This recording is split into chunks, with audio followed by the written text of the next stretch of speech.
ज्ञान दृष्टि से मनुष्य ज्ञान जगत से संबंधित समस्त बातों का अनुभव कर सकता है। इस तरह अज्ञान दृष्टि से अज्ञान के जगत का अनुभव कर लेता है। जिन दो आंखों से हम परिचित हैं, जिन दो आंखों से हम देखते हैं, जिन दो चक्षुओं को हम जानते हैं, वह अज्ञान के चक्षु है।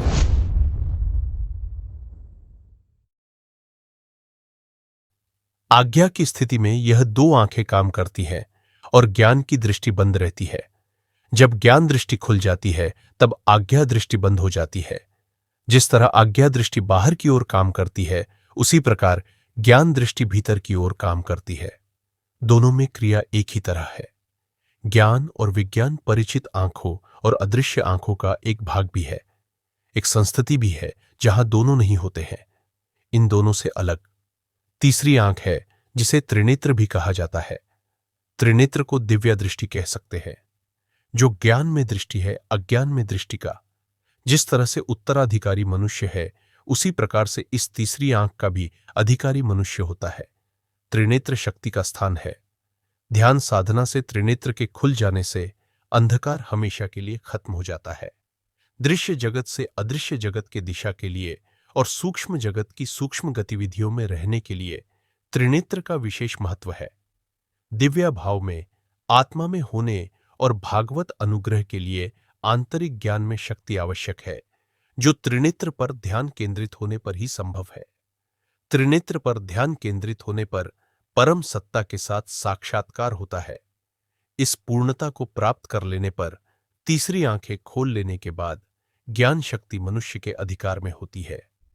आंतरिक त्रिनेत्र के खुलने के बाद व्यक्ति संसार और परम चेतन तत्व की अच्छी तरह से अनुभूति करने लगता है।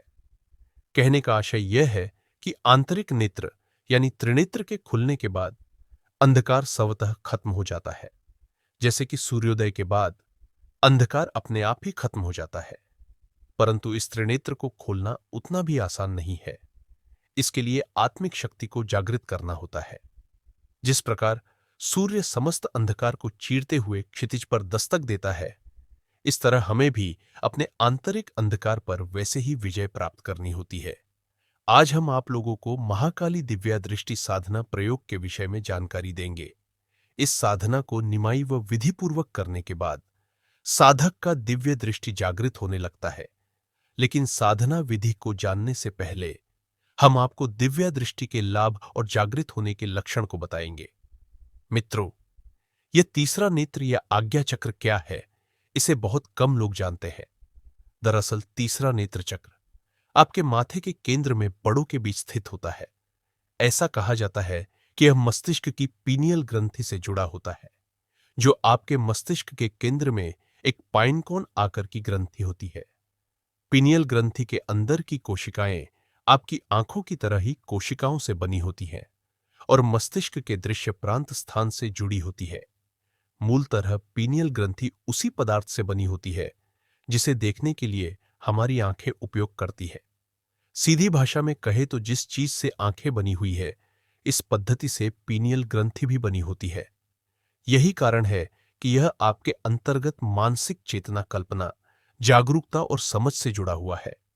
जब यह चक्र अवरुद्ध हो जाता है तो व्यक्ति के पास दिशा का अभाव हो सकता है। वह स्वयं के बारे में अनिश्चित हो सकता है, अलग अलग या निंदक महसूस कर सकता है। जब तीसरा नेत्र चक्र संतुलित होता है तो आप बाहरी और आंतरिक दोनों दृष्टिकोणों से स्पष्ट रूप से देखने में सक्षम होते हैं।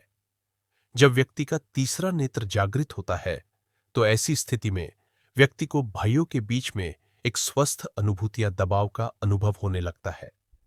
यह आमतौर पर तीसरी आंख चक्र के खुलने का पहला लक्षण आपको भावों के बीच में गर्मी या एक अजीब सी अनुभूति भी महसूस हो सकती है, जैसे कोई आपके माथे के मध्य भाग को छू रहा हो।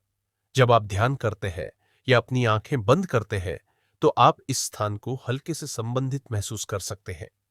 यह आमतौर पर तब तक आता और जाता रहेगा जब तक अंततः मन नहीं हो जाता।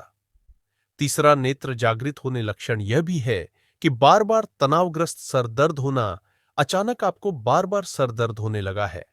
ऐसा कहा जाता है कि आपकी कुंडली में ऊर्जा के सक्रिय के दौरान इसे खोलने के लिए, तैयार करने के लिए पीनियल ग्रंथि के पास दबाव बनता है। यह सिर दर्द, कुछ समय के लिए आते जाते रहेंगे और ध्यान श्वास क्रिया या रेकी के माध्यम से इन्हें शांत किया जा सकता है। लेकिन यदि आप गंभीर सर दर्द का अनुभव कर रहे हैं और चिंतित है तो कृपया अपने डॉक्टर से परामर्श लें। तीसरा नेत्र जागृत होने पर व्यक्ति के व्यक्तित्व में बदलाव आता है। अब जब आप अपने अंतर्ज्ञान के प्रति अधिक अभ्यस्त हो गए हैं तो आपका दृष्टिकोण बदल गया है, जो आपको एक अलग व्यक्ति की तरह महसूस करता है। आप जीवन को एक अलग दृष्टिकोण से देखते हैं, जो आपके व्यक्तित्व को बदल देता है। तीसरा नेत्र जागृत होने पर कुछ समस्याओं का सामना करना पड़ सकता है, जैसे कि परिवार में किसी भी व्यक्ति से मेल नहीं खाना, जबकि पहले उन्हीं के साथ आनंद में रहते थे।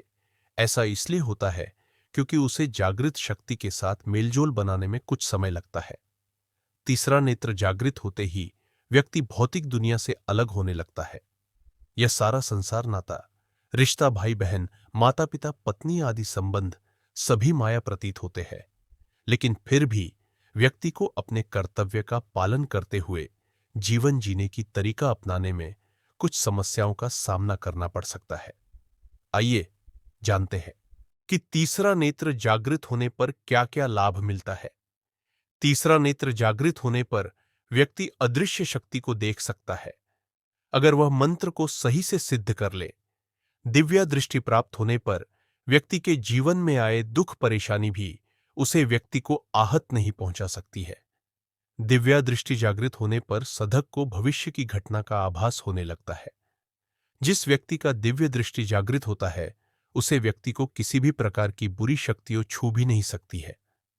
अगर किसी के जीवन में बहुत अधिक परेशानी है, वह चारों तरफ से समस्याओं से घिर चुका है, अगर ऐसी स्थिति में दिव्य दृष्टि जागृत कर लिया जाए तो इन समस्याओं को चुटकी में हल कर सकते हैं। दिव्या दृष्टि प्राप्त सड़क को यह सारी दुनिया एक कठपुतली की तरह नजर आती है, जैसे सभी यहां माया में फंसे हुए पुतले हैं। दिव्या दृष्टि प्राप्त होने पर व्यक्ति को अपने जीवन के उद्देश्य का बहन होने लगता है तथा पूर्व जन्म का भी आभास हो जाता है। दिव्या दृष्टि जागृत होने से ऐसे न जाने कितने लाभ है, जिस व्यक्ति एक अद्भुत शक्ति को अनुभव कर सकता है। अब चलिए आपको हम माता महाकाली की दिव्य दृष्टि मंत्र और साधना विधि को बताते हैं। मित्रों, महाकाली साधना एक बहुत ही प्राचीन तंत्र विद्या की विधि है। इसमें सिद्ध योगिनी या सिद्धिदात्री महाकाली की आराधना की जाती है। इस विद्या को कुछ लोग द्वितीय दर्ज की आराधना मानते हैं, लेकिन यह सिर्फ एक भ्रांति है। महाकाली साधना करने वाले साधकों को बहुत ही आश्चर्यजनक लाभ होता है। हर तरह के बिगड़े कामों को बनाने में इस साधना से लाभ मिलता है। मां शक्ति के भक्तों को महाकाली साधना से बहुत जल्द और काफी उत्साहवर्धक परिणाम प्राप्त होते हैं। इस साधना को करने वाले सड़क की प्राण ऊर्जा में आश्चर्यजनक रूप से वृद्धि होती है। मां की कृपा से भक्त के जीवन की सारी मुश्किलें हल हो जाती है और उसके घर में सुख और समृद्धि का आगमन हो जाता है। जब भाग्यवर्ष काफी प्रयासों के बाद भी कोई काम नहीं बन रहा है या प्रबल शत्रुओं के वश में होकर जीवन की आशा छोड़ दी हो, तो इस साधना से इन सभी कासन से सहज ही मुक्ति पाई जा सकती है। इस साधना के द्वारा वास्तु दोष, पितृदोष, काल सर्प दोष तथा कुंडली के अन्य सभी दोष बड़ी आसानी से दूर हो जाते हैं। इनके अलावा दिव्या दृष्टि से किसी का भी भूत भविष्य या वर्तमान जान लेने जैसी कई सिद्धियां बहुत ही आसानी से सड़क के पास आ जाती है। परंतु इन सीढ़ियां का भूलकर भी दुरुपयोग नहीं करना चाहिए, अन्यथा अनिष्ट होने की आशंका रहती है। साधना विधि: इस साधना को सोमवार रात्रि में या अमावस्या पूर्णिमा के रात्रि में संपन्न करें। साधना की शुरुआत में गणेश मंत्र और गुरु मंत्र का जप भी कर ले। अगर आपका कोई गुरु ना हो तो भगवान शिव को गुरु मानकर नमः शिवाय का जाप करें। यह तांत्रिक बीज मित्रों से युक्त महाकाली मंत्र है, जिसकी अधिष्ठात्री देवी ललितांबा है, जो साधक का कोई भी इच्छा पूर्ण कर सकती है। महाकाली मंत्र जाप से पूर्व और अंत में नमः शिवाय का जप भी करना जरूरी है। आगे महाकाली मंत्र को बोलते हुए किसी भी प्रकार के शिवलिंग और यंत्र पर अष्टगंध युक्त चावल चढ़ाई पूजन के बाद शिव जी का आरती करें और एक बार फिर उनसे अपना मनोकामना पूर्ण करने हेतु प्रार्थना करें। साधना संपूर्ण होते ही चढ़ाए हुए चावल शिवलिंग के ऊपर से निकालकर सुरक्षित रख दे और दूसरे दिन जल में प्रवाहित कर दे। यह साधना 21 दिन की है। प्रतिदिन 31 माला जाप करना है। चेतावनी, यह साधन सिद्ध गुरु की देखरेख में ही संपन्न करें। सिद्ध गुरु से दीक्षा आ गया। सिद्ध यंत्र, सिद्ध माला, सिद्ध सामग्री लेकर ही गुरु के मार्गदर्शन में साधन संपन्न करें।